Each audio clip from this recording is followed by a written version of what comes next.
టాలీవుడ్లో number 1 hero ఎవరనే చర్చ చాలా కాలంగా ఉంది. అసలు నెంబర్ 1 ఎవరు అంటే ఎవరి అభిమాన హీరో వారికి నెంబర్ 1 అని అనుకుంటారు. ఈ క్రమంలోనే లేటెస్ట్ సర్వేలో ఊహించని ఫలితాలు వచ్చాయి. ఒకప్పుడు టాలీవుడ్ నెంబర్ 1 హీరో ఎవరంటే ఎన్టీఆర్, ఆ తర్వాత చిరంజీవి. ప్రస్తుతం అరడజన్కు పైగా బడా హీరోలు ఉన్నారు. వీరిలో నెంబర్ 1 ఎవరు, టాప్ 5 ఎవరో తేలిపోయింది. ప్రముఖ బాలీవుడ్ మీడియా ఆర్మాక్స్ దేశవ్యాప్తంగా ఉన్న మూవీ లవర్స్ అభిప్రాయాలు సేకరించి టాలీవుడ్ టాప్ 10 హీరోలు ఎవరో తేల్చేసింది. టాప్ 1 నుంచి టాప్ 10 వరకు మన తెలుగు హీరోల ర్యాంక్స్ ఏంటో చూసే ముందు ప్లీజ్ ఈ వీడియోకి ఒక్క లైక్ వేసుకోండి.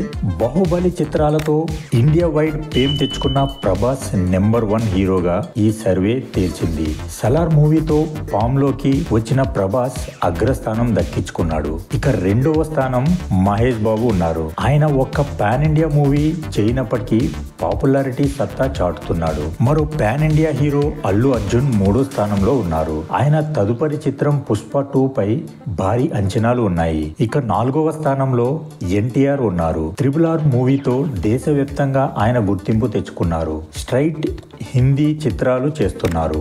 మరో RRR స్టార్ రామ్ చరణ్ కి 5వ స్థానం దక్కింది. ఆయన టాప్ 5 లో నిలిచాడు. నెక్స్ట్ గేమ్ చేంజర్ తో ప్రేక్షకులను పలకరించనున్నాడు. రాజకీయంగా బిజీ అయిన పవన్ కళ్యాణ్ 6వ స్థానానికి పరిమితం అయ్యాడు. 7వ స్థానంలో నాని, 8వ స్థానంలో రవితేజ ఉన్నారు. అనూహ్యంగా చిరంజీవి కంటే విజయ్ దేవరకొండ మెరుగైన ర్యాంక్ లో ఉన్నాడు. విజయ్ దేవరకొండ 9వ స్థానం దక్కగా 10వ స్థానంలో చిరంజీవి నిలిచారు. ఇది ప్రస్తుతం మన తెలుగు హీరోల మొదటి 10వ ర్యాంక్స్. ఈ వీడియో గానీ మీకు నచ్చినట్లయితే please like and subscribe my channel. Thank you. జై సినిమా.